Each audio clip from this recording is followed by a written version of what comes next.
Hello यार सम्पूर्णमा मेरो नमस्कार। हेर्नुहोस् म कहाँ आएको छु, हजुरहरूले बुझिसक्नुभयो होला। म मेरो माइती घरमा आइसकेको छु। मेरो माइती घरको कुन भाइ भन्नुहुन्छ भने मेरो माइलो भाइको घर हो यो। हेर्नुहोस् एकदम खुसी लागेको छ मेरो भाइको घरमा आउँदा। र म एउटा कुरा हजुरहरूलाई के जानकारी गराउँदछु भने म परायसो माइत आएँ भने हेर्नुहोस् म मेरो माइलै भाइको घरमा बस्छु।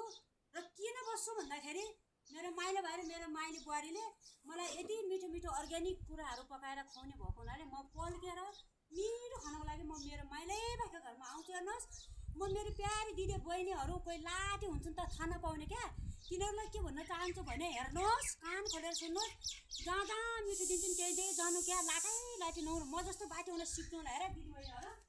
अब मेरो भाइले मेरो माइली बुहारी र मेरो भाइले मलाई आज के राज गरेर खुवाउँछ नि हेरौँ न।